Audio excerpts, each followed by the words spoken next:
కేవలం శ్వాస మీద ధ్యాస. శ్వాసను మాత్రమే గమనిద్దాం మిత్రులారా. డైలీ మెడిటేషన్ ప్రాక్టీస్ అనేటువంటి కార్యక్రమం లోపల మనం చక్కగా బ్రహ్మముహూర్తం లోపల అద్భుతమైనటువంటి సాధన చేస్తున్నాము. మన యొక్క డైలీ మెడిటేషన్ ప్రాక్టీస్ యొక్క లక్ష్యము సంపూర్ణ ఆరోగ్యము,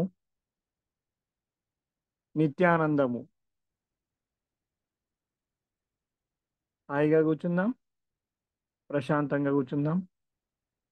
మనము మన క్లాసులలో భౌతిక శరీరానికి సంబంధించి,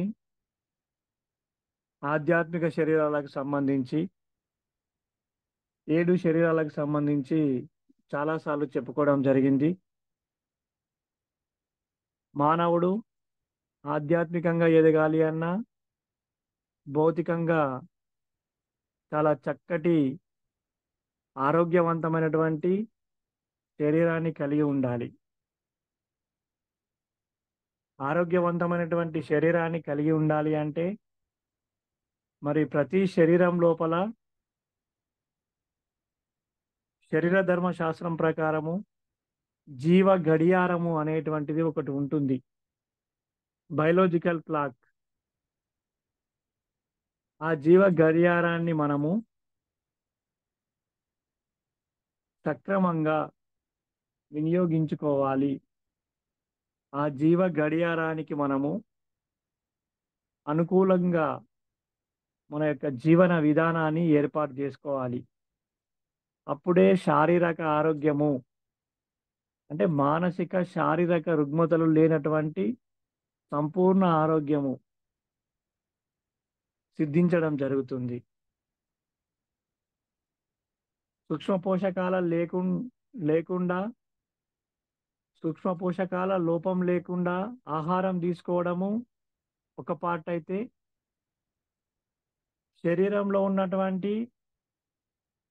శరీరంలో జరుగుతున్నటువంటి జీవక్రియలను, వాటి పనులను అవి సక్రమంగా నిర్వహించుకోవడానికి శరీరానికి అన్ని రకాల అనుకూలతలు కలిగించాల్సినటువంటి బాధ్యత ఆ వ్యక్తి పైననే ఉంటుంది.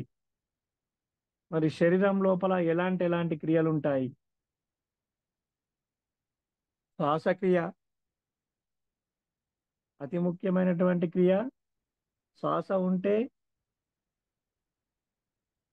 శివము, శ్వాస పోతే శవము అని మన పెద్దలు చెప్పడం జరిగింది. మరి అలాంటి శ్వాసక్రియను మన శరీరానికి ఎంత శ్వాస అవసరము, ఎంత ఆక్సిజన్ అవసరము, అంత తీసుకోవట్లేదు అనేటువంటి ఆధునిక పరిశోధనలు, అదేవిధంగా మన యొక్క పూర్వీకులు చెప్పడం జరిగింది. శరీరానికి ఎంత ఆక్సిజన్ అవసరమో అంతగా ఆక్సిజన్ తీసుకోవడం లేదు, లోపలి వరకు శ్వాస తీసుకోవడం లేదు, పైపైన శ్వాసలతో జీవితాన్ని సాగిస్తున్నవారు, జీవితాన్ని ముగించిన వారు ఉన్నారు అనేటువంటిది.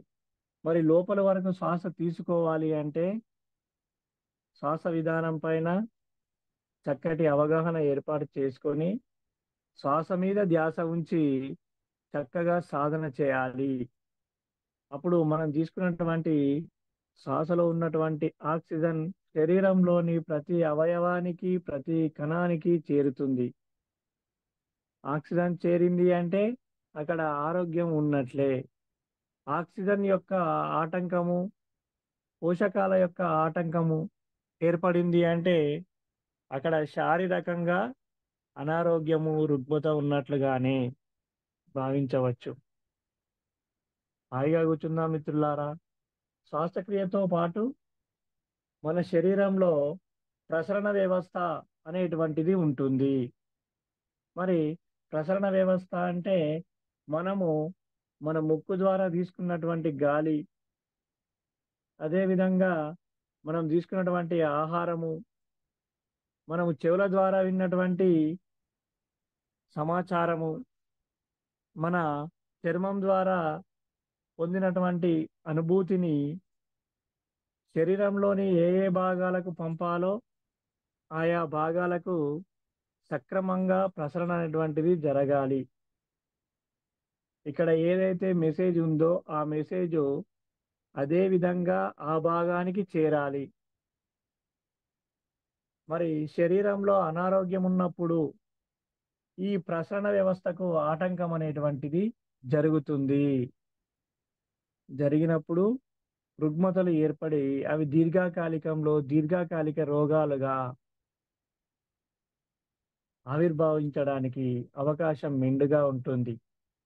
ప్రతిరోజు ధ్యానాభ్యాసము చేయడం ద్వారా మన యొక్క ప్రసరణ వ్యవస్థ లోపల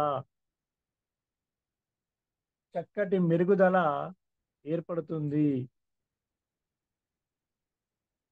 అదేవిధంగా శరీరంలో విసర్జక వ్యవస్థ అనేటువంటిది ఒకటి ఉంటుంది.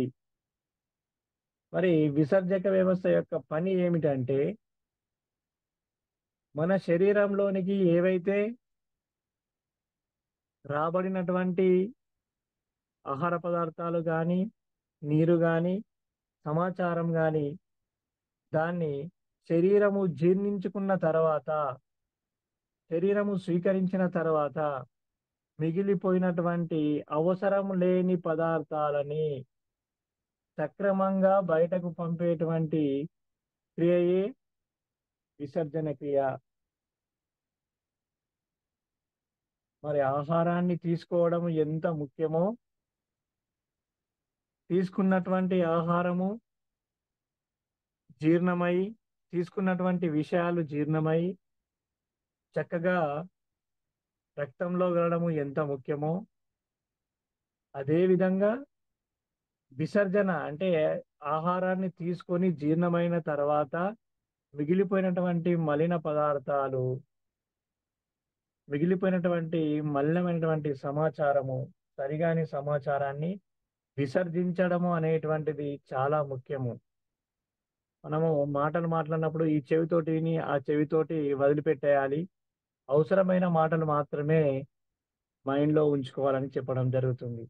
అట్లాగే శరీరం కూడా ఆహారాన్ని తీసుకున్నప్పుడు తనకు కావలసినటువంటి పోషకాలన్నింటినీ సంగ్రహించుకొని శరీరం యొక్క పెరుగుదలకు, శరీరం యొక్క అభివృద్ధికి, శరీరంలో ఉన్నటువంటి మిగతా వ్యవస్థలు సక్రమంగా జరగడానికి ఉంచుకొని మిగతా మలిన పదార్థాన్ని బయటకు పంపడం జరుగుతుంది. అవి మలమూత్రాల లోపల, చెమట రూపం లోపల వెళ్ళిపోవడం జరుగుతుంది. ఈ వ్యవస్థ ఎంత అద్భుతంగా పనిచేస్తే శరీరం నుండి మలినాలు అంత అద్భుతంగా బయటకు వెళ్ళిపోతాయి మిత్రులారా. మరి ఈ వ్యవస్థ కూడా చక్కగా పనిచేయాలి అంటే సరి అయినటువంటి ధ్యాన సాధన, డైలీ మెడిటేషన్ ప్రాక్టీస్ ఎంతగానో తోడ్పడుతుంది. అదేవిధంగా శరీరంలో ఉన్నటువంటి మరొక అద్భుతమైనటువంటి వ్యవస్థ నాడీ వ్యవస్థ. మరి ఈ నాడీ వ్యవస్థ ద్వారా మన శరీరంలోని ప్రతి అవయవానికి, ప్రతి కణానికి మనం ఇచ్చేటువంటి సమాచారము, మనం తీసుకున్నటువంటి ఆహారము చేరడం జరుగుతుంది. అక్కడ నుంచి సమాచారాన్ని కావలసినటువంటి అవయవానికి పంపడం లోపల నాడీ వ్యవస్థ ఎంతగానో తోడ్పడుతుంది. మరి మనం ధ్యానం చేస్తే 2,72,000 నాడులు శుద్ధి కావడం జరుగుతుంది అని చెప్తాము. హాయిగా కూర్చుందాం మిత్రులారా, ప్రశాంతంగా కూర్చుందాం.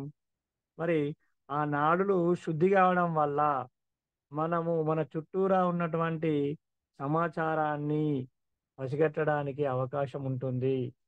చురుకుదనం అనేటువంటిది పెరుగుతుంది, కాన్షియస్నెస్ అనేటువంటిది పెరుగుతుంది, ఎరుక అనేటువంటిది పెరుగుతుంది.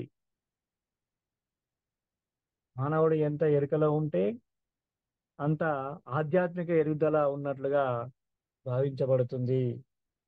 హాయిగా కూర్చుందాం, ప్రశాంతంగా కూర్చుందాం మిత్రులారా.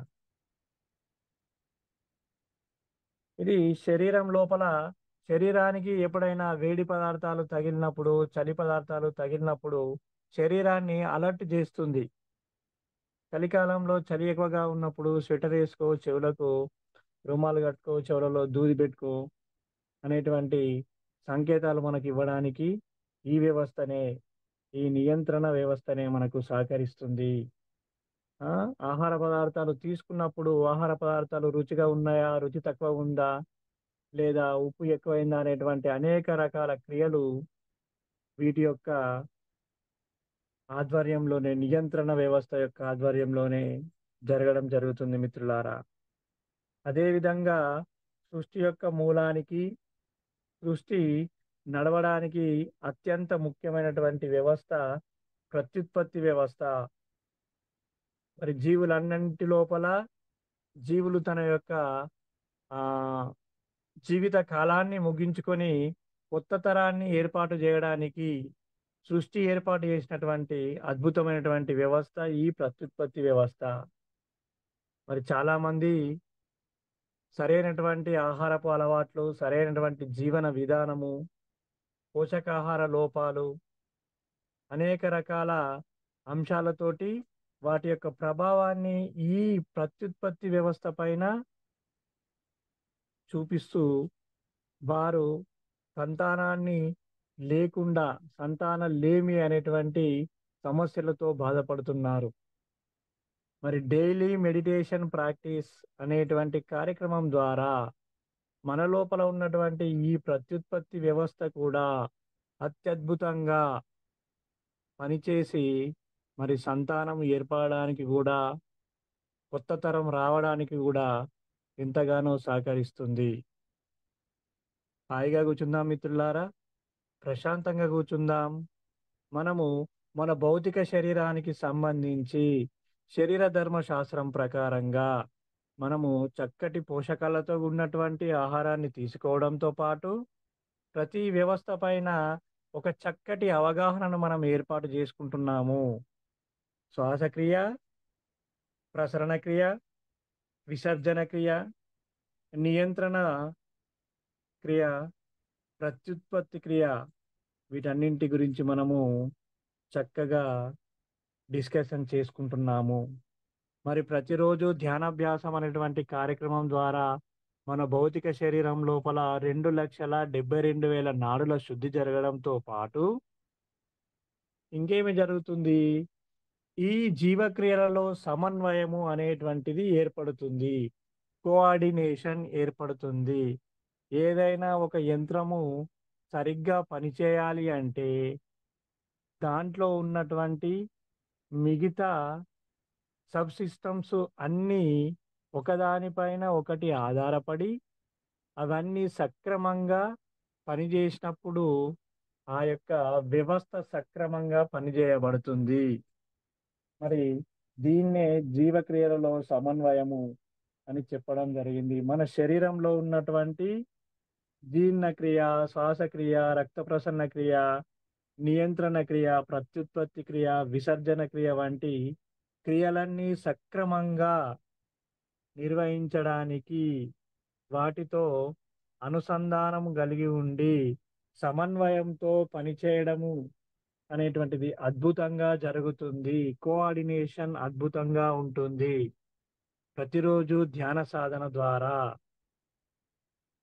మరి కోఆర్డినేషన్ బాగా ఉన్నప్పుడు శరీరం లోపల రోగ నిరోధక శక్తి అనేటువంటిది పెరిగి శరీరంలో ఉన్నటువంటి అనారోగ్య సమస్యలు పోవడానికి మెండుగా అవకాశం ఉంటుంది. హాయిగా కూర్చుందాం మిత్రులారా. ప్రశాంతంగా కూర్చుందాం. చక్కగా సంకల్పాన్ని చెప్పుకుందాం. నేను ధ్యానం చేస్తాను, ధ్యాన ప్రచారం చేస్తాను. ఎవరైతే హీలింగ్ చేసేటువంటి దేవతలు ఉన్నారో, ఎవరైతే అనారోగ్యాన్ని తొలగించేటువంటి దేవతలు ఉన్నారో వారందరూ నాకు సహకరించి నా లోపల ఈ జీవక్రియలన్నీ సక్రమంగా జరగడానికి, రోగనిరోధక శక్తి పెరగడానికి సహకరించాలి అని మనస్ఫూర్తిగా వేడుకుందాం. హాయిగా కూర్చుందాం. ప్రశాంతంగా కూర్చుందాం. మరి మనము లోక కళ్యాణం చేసినప్పుడు ప్రకృతి, పంచభూతాలు, విశ్వము అన్నీ మనకు అనుకూలంగానే ఉంటాయి. ప్రకృతిలో ఉన్నటువంటి హీలింగ్ దేవతలు అందరూ కూడా మనకు సహకరించడానికి ముందుకు రావడం జరుగుతుంది మిత్రులారా. హాయిగా కూర్చుందాం, ప్రశాంతంగా కూర్చుందాం. కేవలం శ్వాస మీద ధ్యాస, శ్వాసను మాత్రమే గమనిద్దాం. ప్రతిరోజు ధ్యానాభ్యాసం అనేటువంటి కార్యక్రమానికి మన స్నేహితుల్ని, బంధువుల్ని, చుట్టాల్ని అందరినీ హాజరుపరుద్దాం. వారందరినీ కూడా జ్ఞానవంతులుగా తయారు చేద్దాం.